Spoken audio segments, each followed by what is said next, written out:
ఒకలికి ఆచారం ఇంకొకరికి అదృష్టం అయితుంటది అని అంటే ఏమో అనుకునేది కానీ ఇగో గిసొంటివి చూసినప్పుడే నిజం అనిపిస్తుంటది.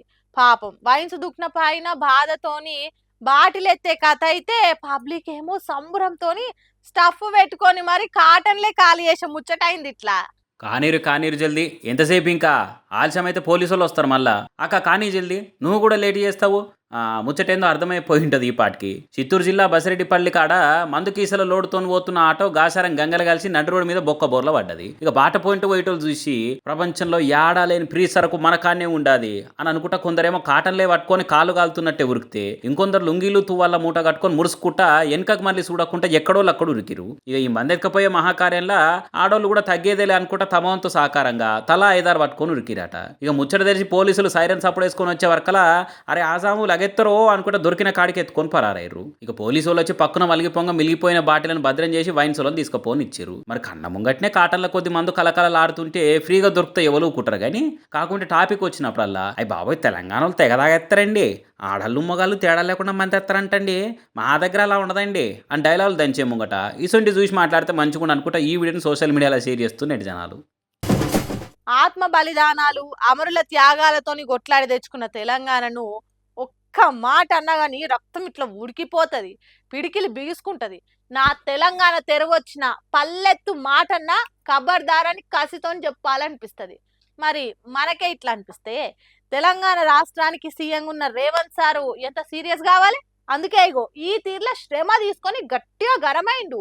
పక్క రాష్ట్రంకి వెళ్ళి పవనాలు వచ్చి తెలంగాణ మీ అయ్య జాగిరా అని మాట్లాడితే అందరు మంట ఉట్టే మస్తు మాటలు అన్నారు. మరి మీరేమంటారు అని సీఎం సార్ని అడిగితే పవన్ కళ్యాణ్ గారు మా ప్రశ్నించిండ్రు, పొన్నం ప్రభాకర్ గారు జవాబు చెప్పిండ్రు. ఇక మన ఇద్దరికి ఎందుకు శ్రమ అదట. ఆయన మీ అయ్యే జాగిరా అని ప్రశ్నించిండు, ఈయన జవాబు చెప్పిండు. నడుమిట్ల నాకెందుకు శ్రమ అని ఎంత ముద్దుగా చెప్పిండు కదా సీఎం సార్. ఆయన చెప్పింది కూడా కరెక్టే. శ్రమ ఎందుకు చెప్పుర్రి, ఒకనాడు ఒక్కసారి అంటే సమాధానం చెప్పొచ్చు, కౌంటర్లతోని కామెంట్లు చేయొచ్చు. ఓసారేమో కోనసీమ కొబ్బరికాయలకు తెలంగాణలో దిష్టి దాకింది అంటాడు, అప్పుడు సమాధానం చెప్పి అట్లెట్లా మాట్లాడతారని గట్టిగా మాట్లాడాలి, అదో శ్రమ. మళ్ళీ కొన్నొద్దులకు మానాడు పెట్టి రేవంత్ సార్ మాజీ సహచరుడు చంద్రాల ముంగట్ని ఓ తెలంగాణనే ఉండి అసలు తెలంగాణ అనే పదం డిక్షనరీనే లేదంటాడు. అప్పుడు మళ్ళా చరిత్ర పురాణాలు శాసనాల ముచ్చట ముంగటేసి రాజుల కాలం సంది తెలంగాణ ఎట్లా ఎలిగిపోయిందో చెప్పుకురావాలి, అదో పెద్ద శ్రమ. మళ్ళీ పక్క రాష్ట్రం డిప్యూటీ సీఎం వచ్చి తెలంగాణ మీ ఏ జాగిరా అంటాడు, వామ్మో దానికి సమాధానం చెప్పడైతే పెద్ద శ్రమనే. అందుకే మంత్రి పొన్నం మస్తుగానే మాట్లాడింది కాబట్టి సరిపోయింది. మళ్ళీ ప్రెస్ మీట్లు పెట్టి రిపోర్టర్లను పిలిచి పవనాలు మాట్లాడిన దాన్ని పాయింట్ పాయింట్ తీసి అవిటిక్ కౌంటర్లు ఇచ్చి ఇంకోసారి తెలంగాణ అస్తిత్వాన్ని ఆత్మ గౌరవాన్ని దెబ్బతీసినట్టు మాట్లాడితే సీరిస్ ఇంతగర్తము హైదరాబాద్లో అడుగు కూడా పెట్టనీయమని రోజును తెచ్చుకొని మాట్లాడాలి. వామ్మో అది ఇంకెంత పెద్ద శ్రమ, అవసరమా చెప్పురి. ఏదో లాగుల తొండలిడుస్తా పండబెట్టి తొక్కుతా మూసిలో మునిగిపోతావు దిక్కులేని సాగు వస్తావు అని ప్రతిపక్షాల లీడర్లను పద్ధతి తప్పి మాటలు అన్నంటే మస్తు అల్కట్ పని. కానీ తెలంగాణ నేపథ్యాన్ని ఉద్యమాన్ని ప్రాంతీయతను పల్సగా చేసి మాట్లాడితే రిటర్న్ మాట్లాడైతే శ్రమనే.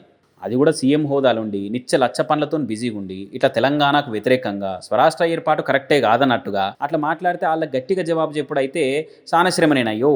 ఇగో ఇట్లా తీరు మాటలతో రేవంత్ సార్ కామెంట్లను ఉద్యమకారులు కన్లేలా చేస్తున్నారు. అంటే ఓ మంత్రి మాట్లాడితే అయిపోయింది, సీఎం అయ్యుండి చిన్న కామెంట్ కూడా చేయరా. ఆయనతో పవన్ కళ్యాణ్ మీద పంచులేస్తే అక్కడ ఆంధ్రాకి వెళ్ళి తమ మాజీ సహచరుడు చంద్రబాబు ఫోన్ చేసి మీ మీద సీరియస్ అవుతుంటే మన బ్రీఫ్ తలానా అని అనుకుంటా సోషల్ మీడియాలో కూడా తీరు కామెంట్లు వేస్తున్నారు జనాలు. పక్క రాష్ట్రం వాళ్ళు వచ్చి అయ్య జాగిరా అంటేనే పట్టించుకొని ఆయన మన పోస్టులకు రియాక్ట్ అయ్యే శ్రమ తీసుకోడు తీర్రి అని అనుకుంటా రాసులు కూడా లైట్ తీసుకుంటారట ఇంకొందరు.